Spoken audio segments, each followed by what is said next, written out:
Lilou,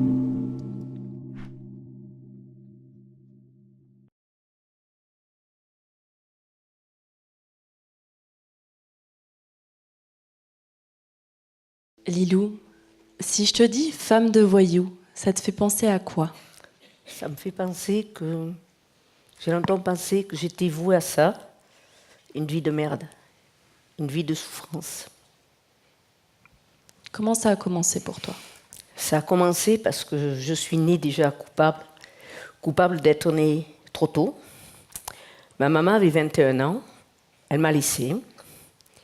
Donc j'ai atterri chez des nourrices, dans des foyers, et bien sûr j'ai fini à la miséricorde. De là, je suis partie dans la rue. J'ai eu une fille, j'avais 16 ans et demi, Natacha. Après, on m'a mis dans un foyer de filles-mères. Là, j'avais une copine qui était identique à moi. Son frère est venu la visiter et m'a proposé de me marier avec lui. Donc Natacha est née au mois de mars, je me marie au mois de juillet. De là, retour de couche, j'ai Jeff. Entre-temps, j'ai un accident de circulation, je fais un mois de coma. Quand je sors du coma, j'ai plus de maison, j'ai plus rien. Parce que mon mari, à l'époque, était un joueur de poker. Donc, je décide de prendre Natacha, de la donner à ma maman. Nous n'avons pas beaucoup de liens, mais... Et je pars avec Jeff. Pourquoi est-ce que tu as choisi de confier Natacha à ta maman et de garder Jeff avec toi? Alors j'ai donné Natacha, j'y ai pensé, je ne voulais surtout pas qu'elle ait la même vie que moi, le même départ que moi.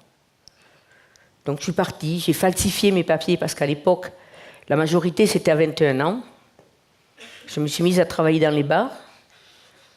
J'ai mis Jeff dans une nounou, chez une nounou, pardon. Et un jour,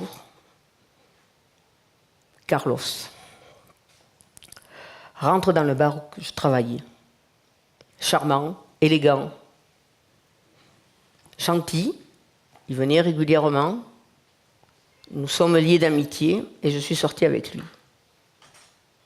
Le bonheur. Je pensais, ça y est, je suis casée, je vais avoir enfin une vie. Hélas, 3 mois après, nous étions chez des amis à lui. La police vient nous arrêter. Nous partons en garde à vue. Lui, il rentre en prison. Moi, je ressors.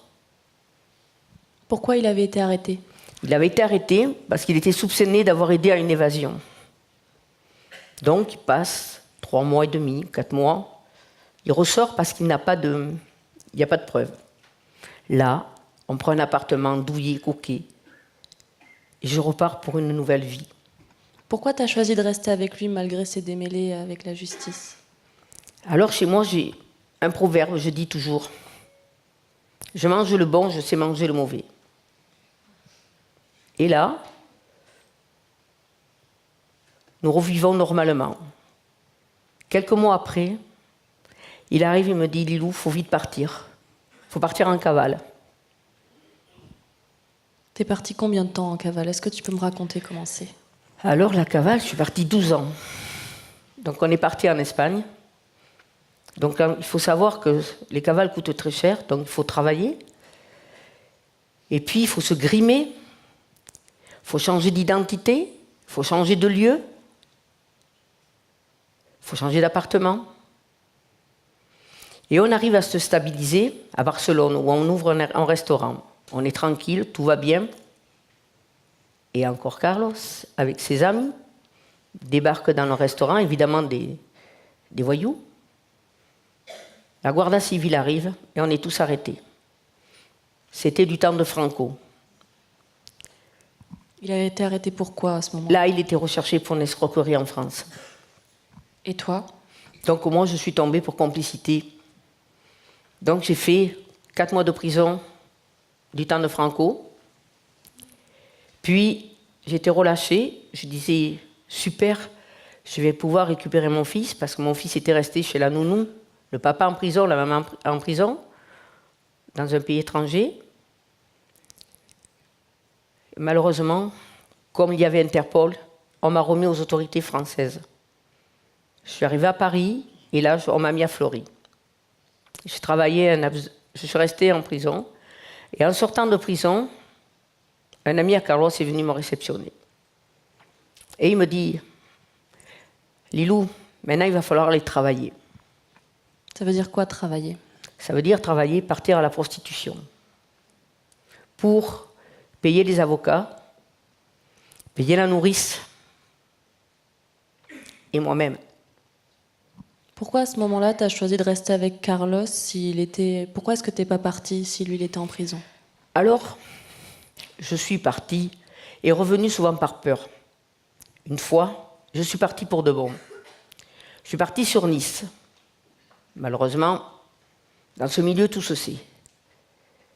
Un ami de Carlos est venu me rechercher.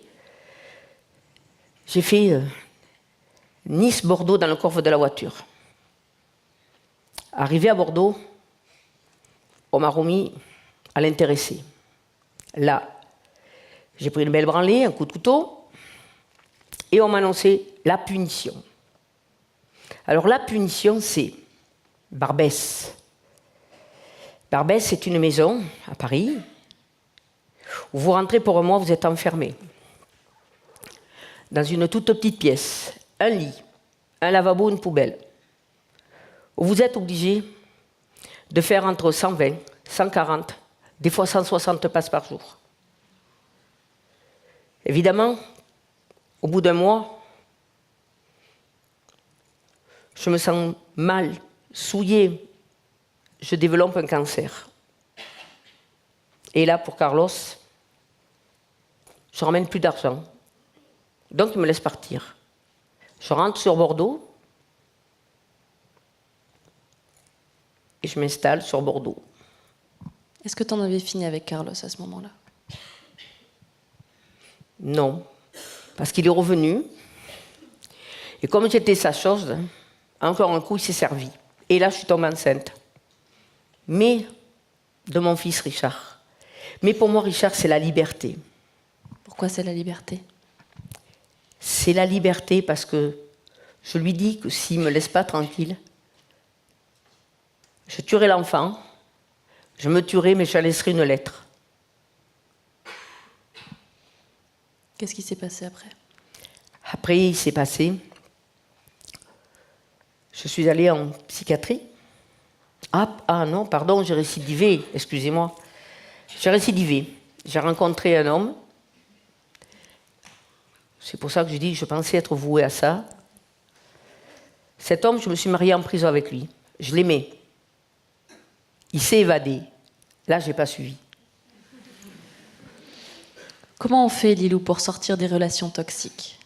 Alors, on ne cherche pas le coupable, on cherche le remède.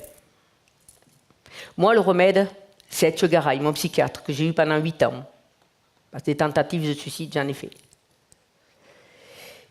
Et puis, Etchegaray, chaque fois que je sortais de ma séance, il me disait, lorsque je prenais la porte, « Lilou, victime, pas coupable. » Est-ce qu'il y a d'autres personnes qui t'ont tendu la main? Oui, j'ai d'autres amis.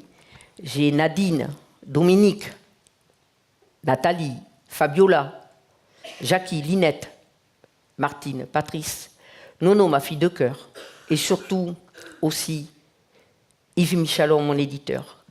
Ton éditeur de quoi?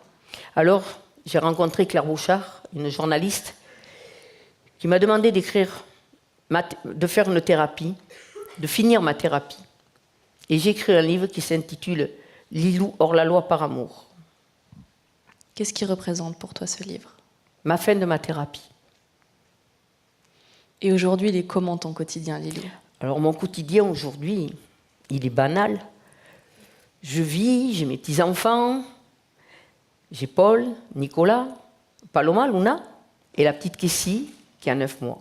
Avec eux, c'est comment? C'est du bonheur.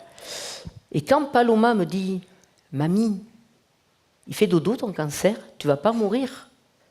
Alors ça me donne la force et je me relève. Finalement, je suis plus une femme de voyou. Mais qu'est-ce que c'est bien d'être Madame Tout-le-Monde. merci, Merci. Lilou.